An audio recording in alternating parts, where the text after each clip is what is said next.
दर्शक अपनी सूझबूझ से देखें। इस डॉक्यूमेंट्री में कुछ तस्वीरें हैं जिससे परेशानी हो सकती है। इसमें जो बातें कही गई हैं वो लोगों के अपने ख्याल हैं।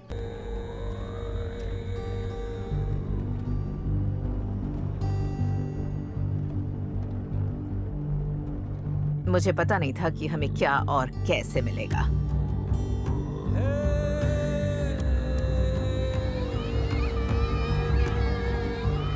वहाँ पर बहुत सारे विदेशी टूरिस्ट घूमने आए हुए थे। मुझे लगा कि शायद हम गलत वक्त पर आ गए। शायद इतने विदेशियों के सामने खुल्लम खुल्ला कोई टाइगर्स और लेपर्ड्स की खाल नहीं पहनेगा।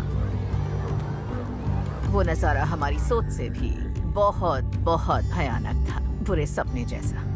हम परेड ग्राउंड में पहुंचे तो हर तरफ जानवरों की खालें दिखाई दी हमें। वहाँ सैकड़ों लोगों ने ऐसी कॉस्ट्यूम्स पहनी थी जिनमें टाइगर की खाल थी। मैं तो हैरान रह गई। आइवरी, कोरल और टर्कोइस के साथ जानवरों की खाल पहने लोग एसयूवीज में आए थे। जाहिर है वो सब रईस थे।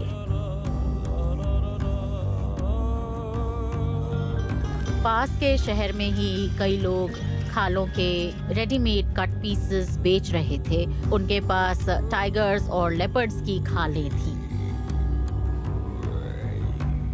एक जगह तो ऐसी थी जहां पर ये चीजें ऐसे बिक रही थी जैसे बाजार में फल और सब्जियां बड़े आराम से बेची जाती हैं। उन्हें बाहर खुले में रखा हुआ था और वो देखकर मेरी तो रूह कांप उठी। मुझे यकीन नहीं हो रहा था कि ये मैं क्या देख रही हूँ। और हमने जल्द से जल्द वहां मिले सारे सबूत जमा कर लिए और वहां से निकल गए।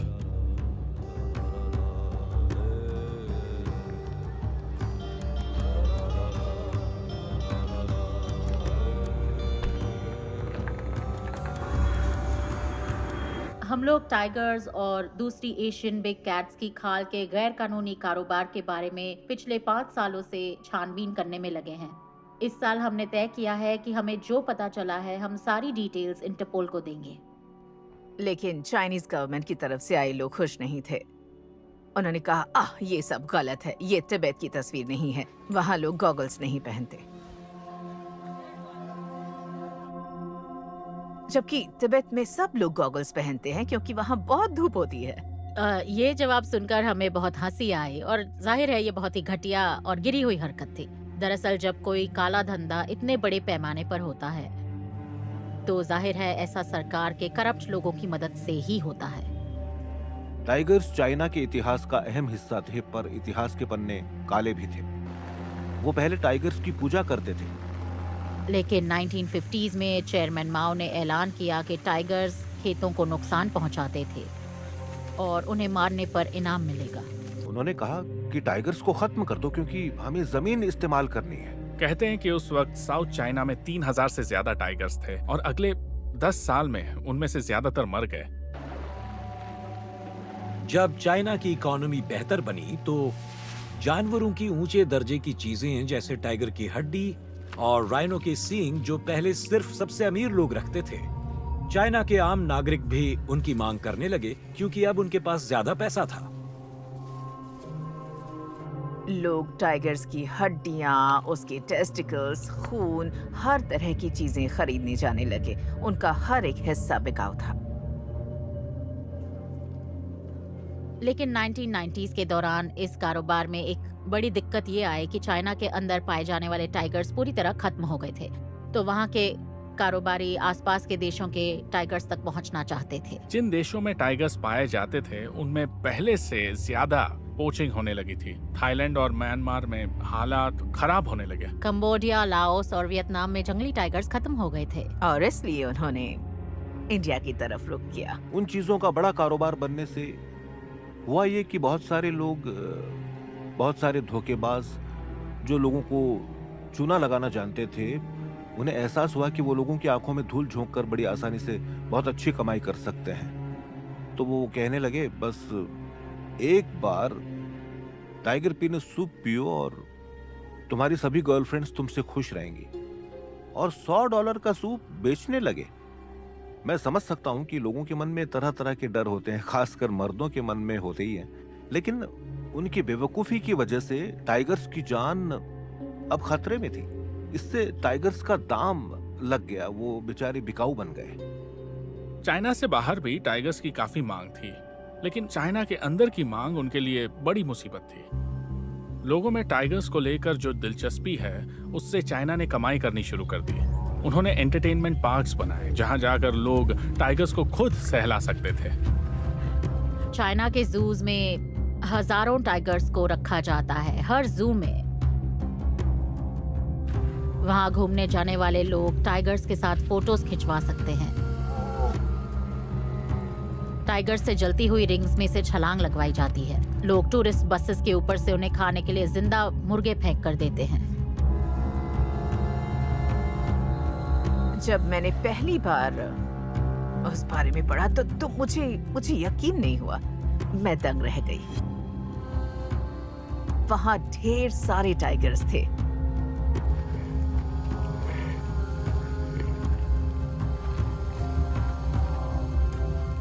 कुछ की आंखें ठीक से खुल नहीं रही थी, कुछ की पूंछें एकदम छोटी थी, कुछ ठीक से चल नहीं पा रहे थे।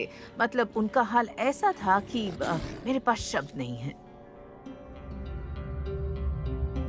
और वहां उनके छोटे बच्चे थे जिन्हें टूरिस्ट हाथ में उठाकर उनके साथ खेलते थे। बहुत बुरा हाल था। उसे चलाने वाले लोग मुझ पर नजर रख रहे थे, तो मुझे थोड़ा संभल कर रहना था। लेकिन मैंने सोचा कि क्यों न वहां के मालिक से दोस्ती कर लूं।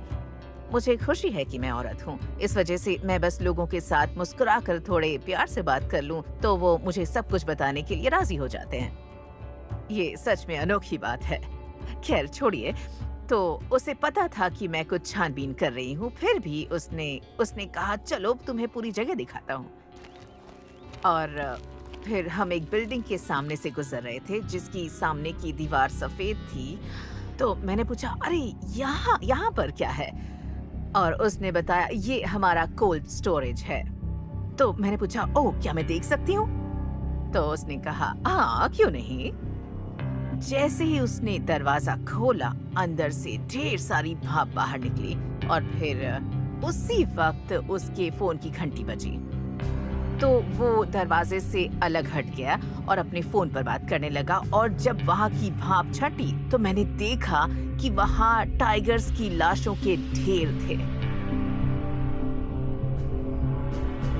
वहां एक के ऊपर एक ढेर सारे मुर्दा टाइगर्स थे जो न जाने कब से उस कोल्ड स्टोरेज रूम में पड़े थे। तो वो लोग वो बहुत भयानक बात छुपाकर बैठे थे, क्योंकि वो उन टाइगर्स के बॉडी पार्ट्स इस्तेमाल कर रहे थे। जब वहाँ के टाइगर्स बूढ़े हो जाते तब उनसे ये कारोबार होता था।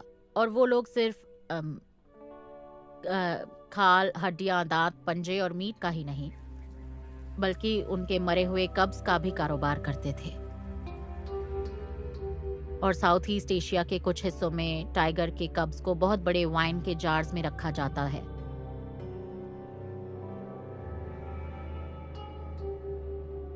बहुत सारे लोग अक्सर कहते हैं कि टाइगर्स को बचाने के लिए टाइगर फार्मिंग की जानी चाहिए, लेकिन ये तरीका नाकाम हो चुका है क्योंकि चाइना में लोग 80s के दशक से टाइगर फार्मिंग कर रहे हैं।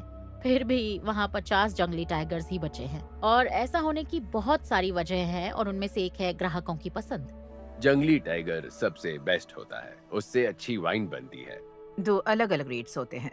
एक रेट होता है फार्म की टाइगर्स की हड्डियों का और दूसरा रेट होता है जंगली टाइगर्स की हड्डियों का। लोगों को जंगली टाइगर्स चाहिए, फार्म टाइगर्स उन्हें नहीं चाहिए। ये ऐसा है जैसे अलग अलग मीट होता है, फ्री रेंज चिकन और फार्म चिकन या वाइल्ड सैमन और फार्म सैमन का। एक तरफ टाइगर्स की मुसीबत बढ़ रही थी और दूसरी तरफ इंडिया की पॉलिटिक्स में भी एक बड़ा बदलाव आ रहा था।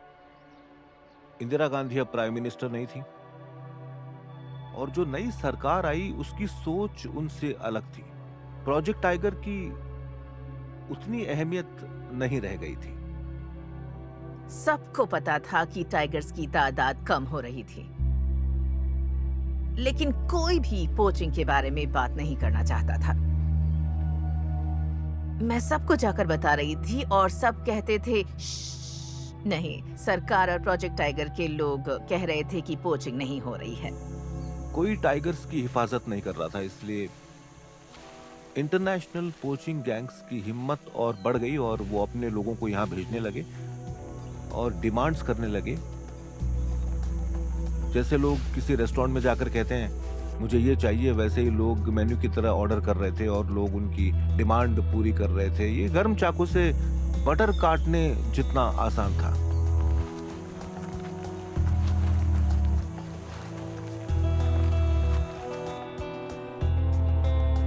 पोचिंग इतनी ज्यादा होने लगी और इस कद्र सामने आने लगी थी कि उन्हें नजरअंदाज करना ऐसा था जैसे आप टाइम बॉम्ब के सामने बैठे हों। इस मामले में हालात सुधरने की कोई भी उम्मीद ही नहीं थी ये सच में बड़ी प्रॉब्लम थी और ये सॉल्व होती नहीं दिख रही थी। और फिर सरिस्का कांड हुआ। इंडिया में टाइगर कंजर्वेशन में सबसे बुरा वक्त तब आया जब राजस्थान के सरिस्का टाइगर रिजर्व ने ऐलान किया कि उसमें टाइगर्स नहीं बचे हैं। किसी ने कभी सोचा नहीं था कि पूरे नेशनल पार्क में से सारे के सारे टाइगर्स इस तरह से खत्म हो सकते हैं, खासकर तब जब सरकार टैक्स के ढेर सारे पैसे टाइगर कंजर्वेशन पर खर्च कर रही थी। सरिस्का दिल्ली के काफी पास था। वो एक मशहूर नेशनल पार्क था जहां बहुत सारे टूरिस्ट जाते थे। पहले बायोलॉजिस्ट ने देखा कि वहां पैरों के निशान नहीं दिख रहे थे, लेकिन रिकॉर्ड्स के मुताबिक वहां 18 टाइगर्स थे। जब प्रेस वालों ने इस बात को तूल दी और इस बारे में तमाशा किया, तब प्रोजेक्ट टाइगर के डायरेक्टर ने कहा पार्क के टाइगर्स पहाड़ियों पर चले गए हैं, बाद में वापस आ जाएंगे। गवर्नमेंट का टाइगर्स को गिनने का अपना अलग तरीका था, जिसमें वो टाइगर्स को उनके पैरों के निशान से गिनते थे। और 90s के दशक से लोग आवाज उठाने लगे, खासकर बायोलॉजिस्ट डॉक्टर उल्लास कारंथ जैसे लोग, कि टाइगर्स को गिनने के लिए उसे काफी बेहतर तरीके मौजूद थे। मैंने ये साबित करके दिखाया कि एक्सपर्ट्स भी पैरों के निशान से उन्हें नहीं गिन सकते। मैं मैसूर जू में गया और वहां पर कुछ टाइगर्स को अलग अलग तरह की जगहों में चला कर ले गए और उन पैरों के निशानों को देखकर अलग अलग एक्सपर्ट्स ने 8 से लेकर 23 तक उन टाइगर्स की तादाद बताई, जबकि असल में उस ग्रुप में सिर्फ 4 टाइगर्स थे। मैंने अपने नतीजे सबके सामने पेश किए और उससे मैं मशहूर तो नहीं हुआ, लेकिन उसके बाद से ही उस तरीके पर सवाल उठने लगे और सवाल और टेस्ट करके ही साइंस आगे बढ़ती है। हम ऐसा नहीं करेंगे तो आगे नहीं बढ़ेंगे। मुझे याद है एक मीटिंग में उल्लास ने बहुत जोर से टेबल के ऊपर मुक्का मारा था और प्रोजेक्ट टाइगर के डायरेक्टर से चिल्लाकर कहा था, आप पैर के निशानों से उनकी आबादी गिनने की बात कैसे कर सकते हैं, जबकि ये तरीका बेकार है। इस तरीके में कोई स्टैटिस्टिक्स इस्तेमाल नहीं होती, इनका आपस में कोई नाता नहीं है। लेकिन हम शुरुआत से इस तरीके से टाइगर्स को गिनकर उनकी तादाद बढ़ाकर बताते आए हैं। ये तरीका सटीक भी नहीं था और इसमें गलत नतीजे दिखना आसान था। इस तरीके से गिनकर लोग हर साल अपने मन से उनकी तादाद बढ़ाते रहे।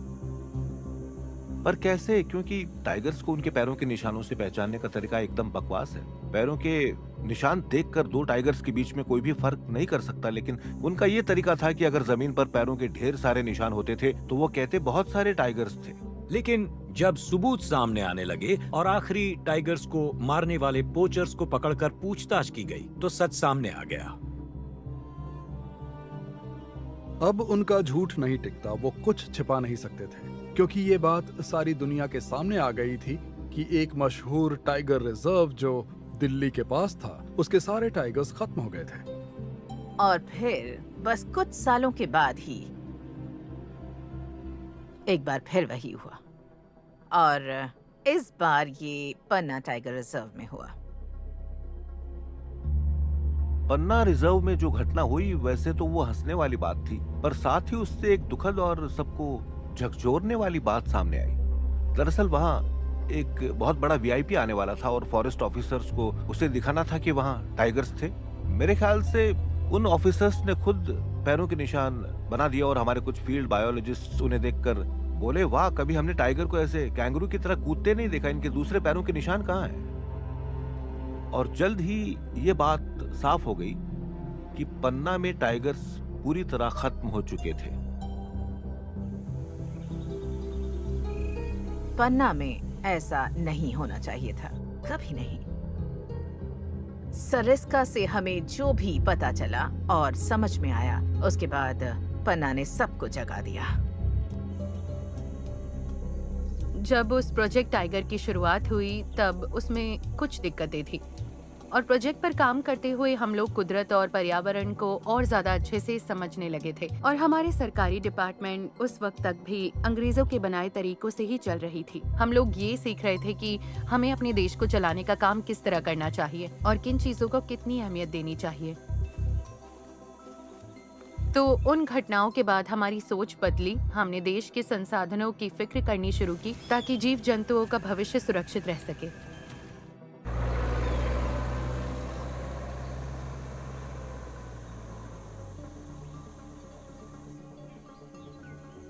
मैं अमेरिका में एक कॉन्फ्रेंस में गया था जहां मैंने कैमरा ट्रैप्स देखे।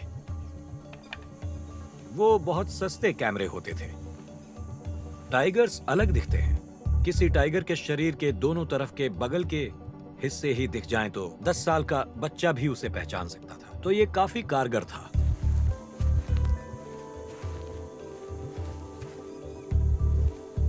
इसकी वजह से आगे जाकर यूनियन गवर्नमेंट ने ऐलान किया कि वो एक टाइगर टास्क फोर्स बनाएंगे। लेकिन उन्होंने जो रिपोर्ट बनाई वो दो अलग अलग बातें कह रही थी। उसमें यह भी कहा गया कि टाइगर्स की आबादी गिनने के लिए बेहतर तरीके की जरूरत थी और लोगों को जंगल से हटाने का काम भी अच्छी तरह से नहीं किया गया जैसे कि किया जाना चाहिए था, उन्हें सम्मान देकर और उन्हें काम देकर। इस बात में कोई दो राय नहीं थी। इंसानों के साथ ज्यादती की गई थी क्योंकि उन्हें हटाने का काम ठीक से नहीं हुआ था। तो सरकार ने एकता में अनेकता की बात की, जिसके मुताबिक तितली से लेकर हाथी तक बैक्टीरिया, फंगस सभी जीव जरूरी थे, लेकिन इंसान के जीने और गुजर बसर के तरीकों की बात नहीं की गई थी। तो इस बात में कोई दो राय नहीं थी कि हालांकि प्रोजेक्ट टाइगर से जंगल की हिफाजत हुई, लेकिन इंसानों का नुकसान हुआ। उस नुकसान का अंदाजा हम गिनती से नहीं लगा सकते कि कितने लोगों को हटाया गया, बल्कि किन्हें हटाया गया। साथ ही उनके कल्चर को भी खत्म किया गया था। वो ऐसे लोग थे जो अक्सर कई सदियों से या फिर दशकों से उन्हीं जंगलों में रह रहे थे। जो लोग उन जंगलों में रहते थे वहां टाइगर्स भी रहते थे। वो खुद को जंगल का हिस्सा मानते थे। वो जंगल को कभी अपना दुश्मन नहीं मानते थे, बल्कि उनके लिए तो जंगल उनके गुजर बसर का जरिया था। अगर हम जंगल में रहने वाले उन लोगों को तकलीफ देंगे तो लंबे वक्त तक ये काम नहीं कर पाएंगे। फॉरेस्ट राइट्स एक्ट 2006 एक अहम और सबसे अनोखा कानून था। तब से लेकर अब तक 30 लाख से भी ज्यादा लोगों को जंगल के अंदर की जगह पर किसी न किसी तरह का हक दिया गया है। लेकिन ज्यादा जरूरी यह है कि इससे उन कम्युनिटीज को उनका हक मिला है, जिसकी वजह से वो ना सिर्फ जंगलों को इस्तेमाल कर सकते हैं बल्कि हिफाजत भी कर सकते हैं। तो इस तरह आगे जाकर प्रोजेक्ट टाइगर में कुछ बड़े बदलाव किए गए थे, जिससे जंगल में रहने वाले लोग और जानवरों दोनों को फायदा हुआ। और उसके बाद फॉरेस्ट डिपार्टमेंट इंडिया की ऑर्गेनाइज्ड पोचिंग गैंग्स के पीछे पड़ गया। हमने तय किया कि उन्हें ढूंढ ढूंढ कर पकड़ेंगे। कॉल डेटा रिकॉर्ड्स की मदद से हम पता कर सकते हैं कि शिकारियों की सटीक लोकेशन क्या है, उनके बीच कहां से बातचीत हुई, उन्होंने एक दूसरे को क्या मैसेजेस भेजे हैं, और उनकी मदद से हमें बहुत जरूरी सुराग मिलते हैं जिनसे शिकार करने वालों को पकड़ने में मदद मिलती है। और शिकारी के सामने आने या फिर अगला गुनाह करने का इंतजार करने के बजाय हम उन्हें पहले ही ढूंढ लेते हैं। और इन सभी घटनाओं के बाद इंडिया ने एक बहुत दिलेरी का काम किया। साल 2004 तक इंडिया दूसरे देशों को बताया करता था कि वहाँ टाइगर्स की आबादी 3000 के आसपास थी, और 2005 में उन्होंने बहादुरी दिखाते हुए अनाउंस किया, बताया कि वहाँ सिर्फ 1411 टाइगर्स ही बचे थे। हमें बहुत फिक्र हो रही थी क्योंकि चाइना में उन चीजों की तब भी बहुत मांग थी जिनकी वजह से ये कारोबार चल रहा था। उस वक्त तक हमें पता नहीं था कि हमें क्या करना चाहिए। सिर्फ एक रास्ता था कि traditional Tibetan leader Dalai Lama से मदद मांगे। और हमने उन्हें हमारे पास मौजूद फोटोज दिखाई। उन्हें देखकर उन्हें जबरदस्त झटका लगा कि लोग जानवरों की खाल पहन रहे थे और साथ ही दुनिया भर के गहने पहनकर दिखावा भी कर रहे थे। हमें नहीं पता था कि वो क्या करने वाले थे, और जनवरी 2006 में उन्होंने शानदार तरीके से उस बारे में लोगों के सामने बात रखी। वहां 25,000 लोग आए थे, जिनमें तिब्बत के लोग भी शामिल थे। उस सभा में उन्होंने कहा, हमें ये सब छोड़ना होगा। लोगों ने उनसे पूछा उन्हें इस्तेमाल करना बंद कैसे करें, तो वो बोले जला दो। और उनकी ये बात इंडिया से लेकर तिब्बत में हर जगह फैल गई, और कुछ ही दिनों में लोग अपनी जानवरों की खालें जलाने लगे।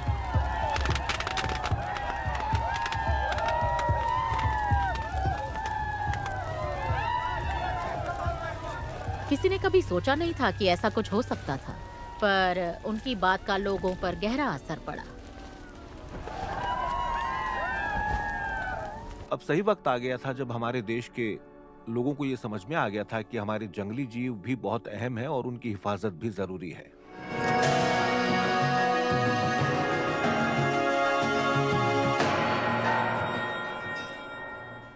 अगले हफ्ते हमारा NDTV ASL save the tiger campaign जोरों शोरों से शुरू होने वाला है। लोगों को ये बात अच्छे से समझ में आ गई। जो सेव आवर टाइगर्स कैंपेन चलाया गया था, उससे लोग इस मुहिम से जुड़े। इंडिया का कल्चर ही ऐसा है कि यहाँ के लोग हर जीव की जिंदगी की पूरी तरह से कद्र करते हैं।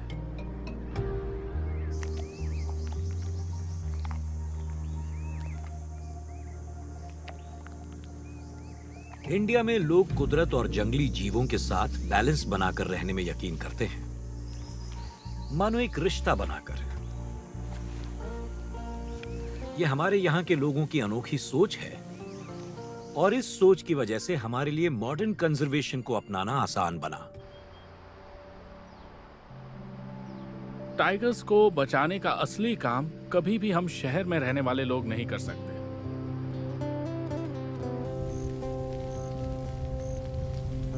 तकरीबन 1.5 lakh forest guards tiger reserves की निगरानी करते हैं। वो जान दांव पर लगाकर टाइगर्स को बचाते हैं। वो असली हीरो हैं।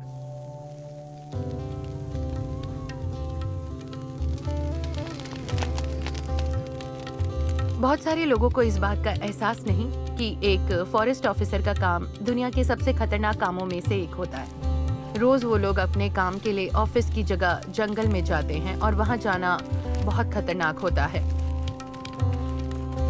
क्योंकि जंगल के अंदर सिर्फ जंगली जानवरों का खतरा नहीं होता है। आपका सामना पोचर से भी हो सकता है, और कभी-कभी उनके पास हाईटेक हथियार भी हो सकते हैं। वॉचर्स और गार्ड्स के बिना हम अंधे बहरे हो जाएंगे और हमें कोई खबर नहीं मिलेगी।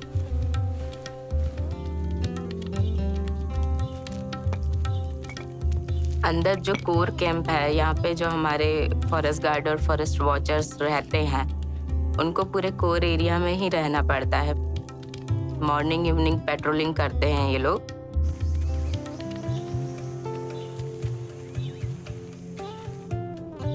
कोर एरिया में अंदर रहते हैं और अपना फैमिली अंदर वो नहीं रख पाते हैं साथ में।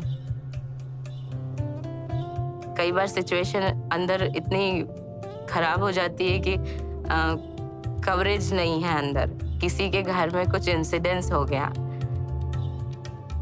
तो उसको इन्फॉर्म भी बहुत लेट इंफॉर्मेशन मिलती है, तो ये बहुत ज़्यादा चैलेंजिंग है। पहली बार जब टाइगर देखा तो ऐसा लगा कि भगवान ने एक इतना खूबसूरत जीव बनाया है, और मुझे लगा कि मुझे इसके लिए काम करना है। फॉरेस्ट रेंजर्स के जी जान लगाकर काम करने की वजह से आजकल टाइगर्स की तादाद बढ़ रही है, लेकिन उनके साथ ही एक और चुनौती खड़ी हो रही थी, जो हमें तुरंत दिखाई नहीं दी। जंगल में हर टाइगर को अपनी ताकत और काबिलियत के सहारे जीना होता है। एक टाइग्रेस अपने बच्चे को जीना सिखाती है और पीढ़ी दर पीढ़ी यही चलता रहता है।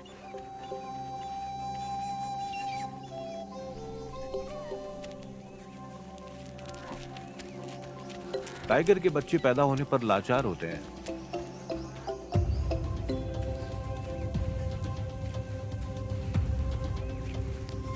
और लगभग 2 महीने सिर्फ अपनी माँ का दूध और उसके पेट से वापस निकाल कर दिया मीट खाकर ही जीते हैं।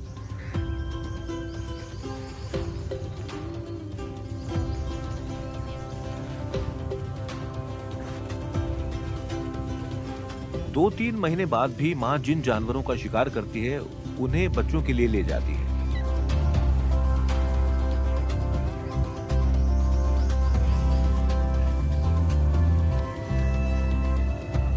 और इस तरह वो धीरे धीरे बड़े होते हैं। वो बच्चे स्कूल नहीं जाते। वो शिकार की कला एक दूसरे के साथ खेलते हुए सीखते हैं। उनके लिए जिंदगी अपने आप में एक सबक होती है।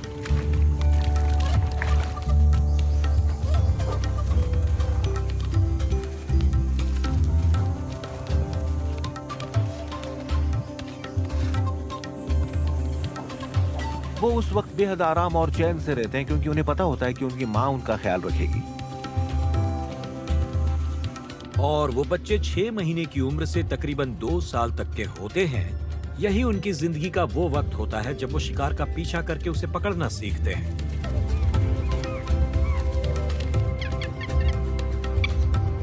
वो छुपना सीखते हैं, हमला करना सीखते हैं और इंतजार करना भी।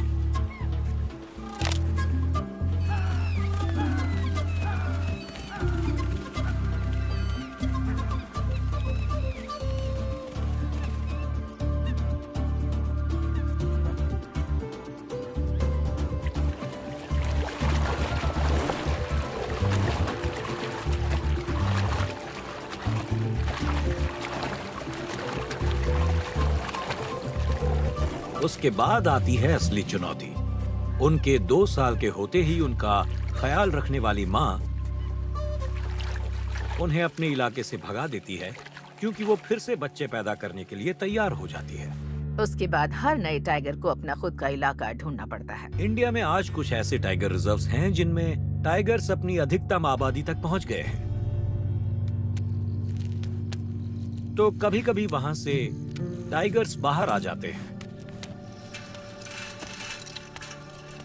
लेकिन जब इस तरह टाइगर्स को जंगल से बाहर जाना पड़ता है, तब उनके पास जाने के लिए कोई जगह नहीं होती है। जो जानवर बाहर आते हैं वो या तो नौजवान अडल्ट्स होते हैं जो अपने लिए नया इलाका ढूंढ रहे होते हैं, या बूढ़े जानवर जिन्हें झुंड से निकाल दिया गया है।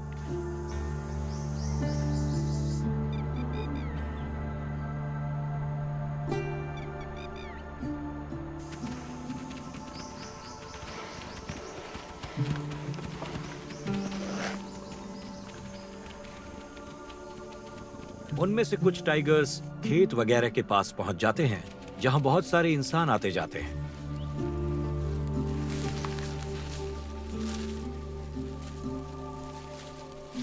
वो किसी कुत्ते को ले जाते हैं या फिर किसी की गाय या बकरी को ले जाएंगे। इससे बहुत मुसीबत होती है।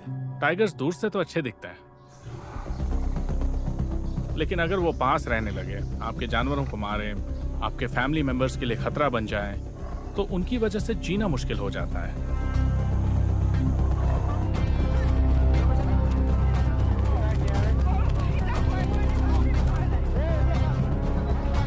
ज्यादातर टाइगर्स तो इंसानों से डरते हैं,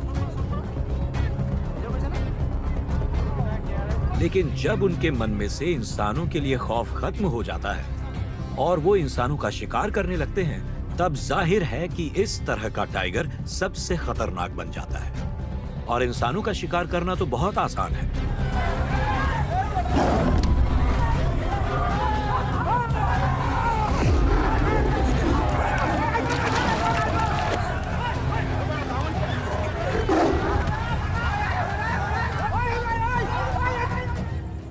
और ऐसी ही एक टाइग्रेस थी जिसने भारत में लगभग हर एक इंसान का ध्यान अपनी तरफ खींच लिया था। उसका नाम था अवनी।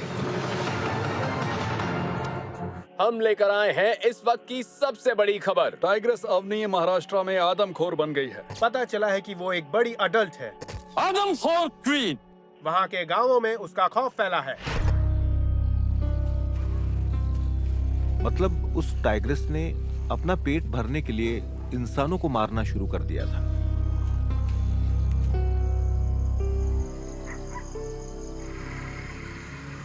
बहुत बड़ी मुसीबत हो गई थी।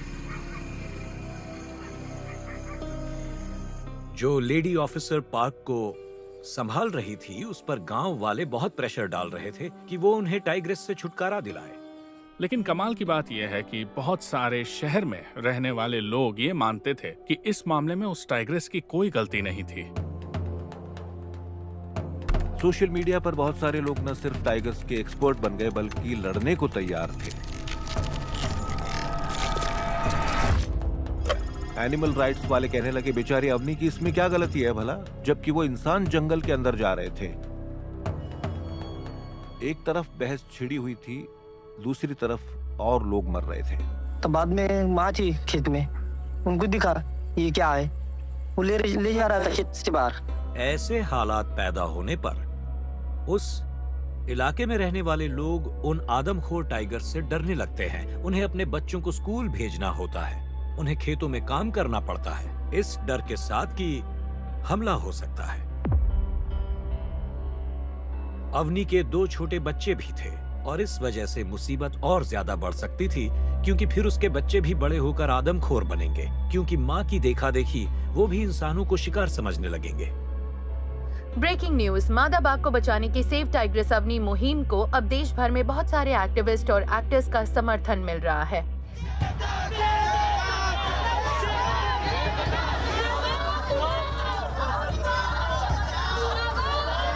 मैं इतनी आसानी से हार नहीं मानने वाली, कानूनी तरीके से उसे बचाने का तरीका ढूंढूंगी। इन मामलों में सबसे ज्यादा परेशान फॉरेस्ट ऑफिसर्स होते हैं। उन्हें दोनों तरफ के लोगों को संभालना था, जो लगभग नामुमकिन था।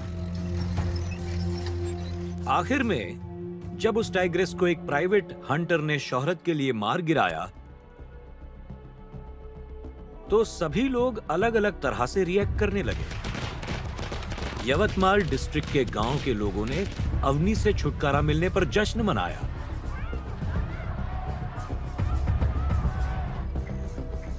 जो उसे बचाना चाहते थे, उन्होंने बॉम्बे और नागपुर में उसकी याद में जुलूस निकाले। ऐसे मामले में लोग गुस्सा करने लगते हैं उनसे जो जंगली जानवरों के करीब रहते हैं, और वो लोग जो जानवरों की सलामती चाहते हैं, कुदरत को बचाना चाहते हैं, वो भी इन्हें अपना दुश्मन मानने लगते हैं। उनसे कहिए एक बार सोच कर देखे कि अगर उनकी अपनी माँ, भाई या उनके बच्चे को अगर कोई टाइगर इसी तरह मार डालता, क्या तब भी लोग यही कहते कि अवनी को मारना सही नहीं होगा? हमारे शहरों में सबसे ज्यादा तादाद में टाइगर एक्सपर्ट पैदा हो गए थे। मैंने तो डेंटिस्ट्स को टाइगर एक्सपर्ट्स बनते हुए देखा। उन्हें टाइगर्स के बारे में उतना ही पता होगा जितना मुझे डेंटिस्ट्री के बारे में। और मुझे नहीं लगता शहर के आम लोगों को उन लोगों को सलाह देने का कोई हक होता है जो जंगल में जाकर काम करते हैं और जंगली जीवों की हिफाजत जिनकी जिम्मेदारी होती है। कई जाने गई, परिवार बर्बाद हुए। बस एक जानवर की जान के बदले लोगों ने बहुत भारी कीमत चुकाई। अक्सर लोग कहते हैं कि ऐसे जानवरों को मारना नहीं चाहिए, बल्कि उन्हें पकड़कर उनका कहीं और रहने का इंतजाम कर देना चाहिए। वो जान बचाना नहीं बल्कि जिंदगी भर कैद में रखना होगा। इस तरह के तरीके काम नहीं करते, क्योंकि एक तो टाइगर को मारने के मुकाबले उसे बेहोश करके पकड़ना काफी मुश्किल है।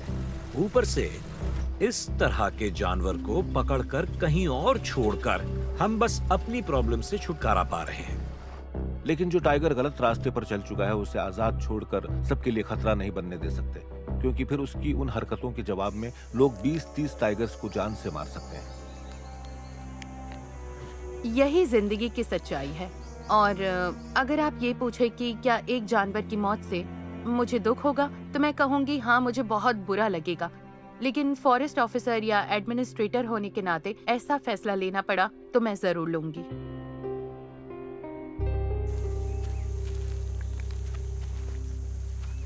हमें याद रखना होगा कि हमें सिर्फ एक टाइगर नहीं, पूरी स्पीशीज को बचाना है।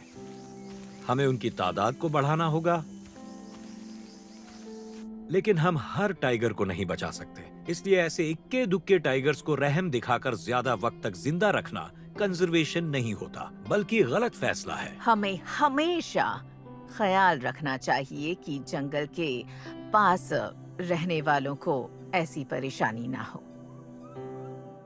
आज इंडिया में जंगली टाइगर्स जिंदा नहीं बचते अगर उन विशाल शिकारियों के आसपास रहने वाले इंसान उनके साथ एडजस्ट करके नहीं रहते।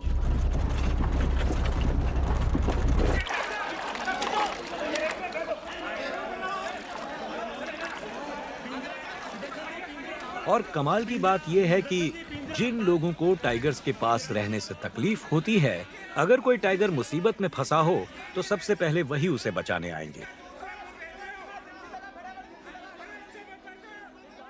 लोगों को कुदरत की परवाह होती है। इंडिया का गांव में रहने वाला आदमी कभी नहीं कहेगा कि सारे टाइगर्स को मार डालो। जंगल के पास रहने वाले लोग मदद ना करें तो फॉरेस्ट डिपार्टमेंट के लोग कभी अपना काम नहीं कर पाएंगे।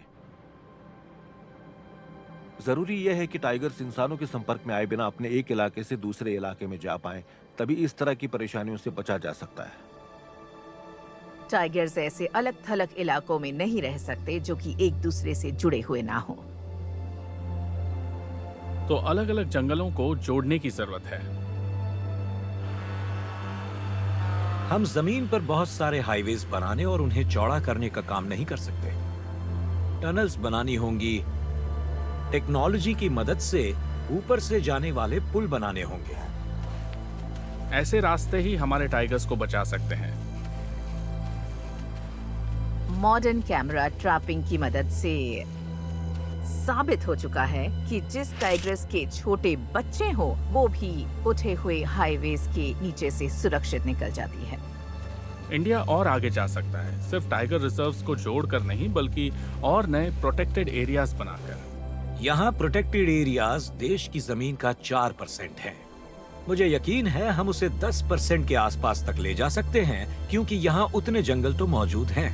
उसके अलावा उन जंगलों के आसपास बहुत बड़े खेती बाड़ी वाले इलाके मौजूद हैं, जहाँ टाइगर टूरिज्म को डेवलप किया जा सकता है। तो मेरे हिसाब से अगर हम टाइगर हैबिटेट्स को सही तरीके से संभालेंगे तो बाद में टूरिज्म की मदद से उन्हें और बढ़ा सकते हैं। हमारे यहाँ 4 लाख स्क्वायर किलोमीटर में जंगलों को रखा जा सकता है, इसलिए मुझे यकीन है कि इंडिया में 10 से 15,000 टाइगर्स रह सकते हैं। मुझे कोई वजह नहीं दिखती कि भारत में 10,000 टाइगर्स क्यों नहीं हो सकते। 10,000 टाइगर्स हमारा सपना है, लेकिन 3,000 से 4,000, 4,000 से 4,500 आराम से हो सकते हैं अगर हम लोग मिलकर काम करें। अभी हमारे सामने बहुत बड़ी अड़चनें मौजूद हैं और टाइगर्स की तादाद को दुगने तिगुने तक बढ़ाना आसान काम नहीं, लेकिन मेरे ख्याल से हमें उन टाइगर रिजर्व्स पर फोकस करना चाहिए जिनमें ज्यादा टाइगर्स नहीं हैं। अगले 10 साल तक प्रोजेक्ट टाइगर को जंगल के पास रहने वाले लोगों और हमारे नौजवान साइंटिस्ट यानी नई पीढ़ी के लोगों का हुनर और काबिलियत बढ़ाने पर ज्यादा ध्यान देना चाहिए। तभी हम टाइगर्स का बेहतर भविष्य देख पाएंगे। जैसे जैसे देश आगे बढ़ रहा है, यहाँ के सभी लोगों की ख्वाहिशें और सपने भी बदल रहे हैं, न सिर्फ शहरों में रहने वाले बल्कि दूर दराज के इलाकों में रहने वाले लोगों के भी। हमें उन लोगों की जरूरत को भी उनके नजरिए से समझना चाहिए और कुदरत को नुकसान पहुँचाए बिना सपनों को पूरा करने में भी मदद करनी चाहिए। हमें जंगलों को संभालने का और भविष्य को संवारने का तरीका चाहिए जिसमें सब लोग मिलकर काम करेंगे। पिछले 50 सालों में इंडिया में इंसानों की आबादी तेजी से बढ़कर 140 करोड़ हो गई है।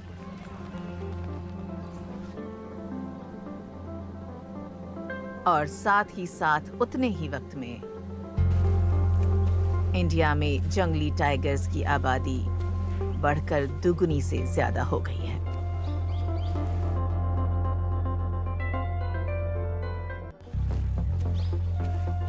हमारे सामने देश की सुरक्षा, डेवलपमेंट और देश को आगे बढ़ाने में बहुत मुश्किलें आई हैं। प्रोजेक्ट टाइगर बहुत बड़ा प्रोजेक्ट था और इस कंजर्वेशन प्रोजेक्ट ने बहुत बड़े बड़े काम किए हैं, इसलिए ये कामयाब हुआ।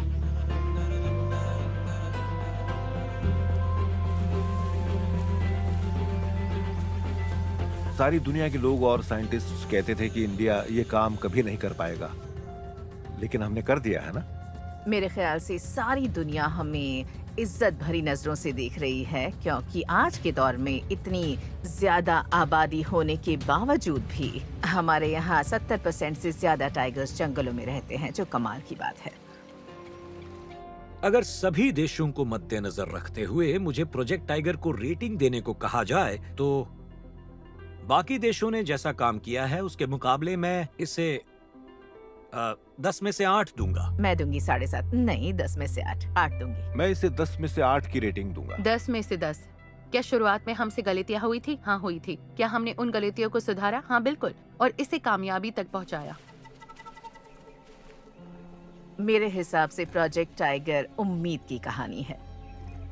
इस प्रोजेक्ट को शुरू करना हमारे देश के समझदारी भरे फैसलों में से एक है। अगर हम लोग पक्के इरादे के साथ उन सैंक्चुरीज और नेशनल पार्क्स की हिफाजत करते रहें तो टाइगर्स की आबादी फिर से पहले जितनी हो जाएगी और बारिश फिर से इस तरह होने लगेगी कि वो जीवनदान देगी, हमारी जान नहीं लेगी। यहाँ सब कुछ फिर से ठीक हो जाएगा। दुनिया में हर जगह के लोग चाहते थे कि टाइगर्स को बचाया जाए, लेकिन आखिर में हम भारतीयों ने वाकई में टाइगर्स को बचा कर दिखाया। हम भारतीय हैं जो आज भी टाइगर्स के करीब रहते हैं। हम भारतीय ही हैं जिन्होंने टाइगर्स के लिए इतना बलिदान दिया है। भारत मेरे ख्याल से इस दुनिया का आखिरी देश है जहां टाइगर्स जिंदा बच सकते हैं और बेहतर भविष्य देख सकते हैं। प्रोजेक्ट टाइगर शुरू होने के बाद से अब तक इंडिया के जंगल कम हो गए हैं, लेकिन तब यहाँ 9 टाइगर रिजर्व्स थे और अब 54 टाइगर रिजर्व्स हैं, जिनकी वजह से 75,000 स्क्वायर किलोमीटर के जंगल हमेशा के लिए सुरक्षित हो गए हैं।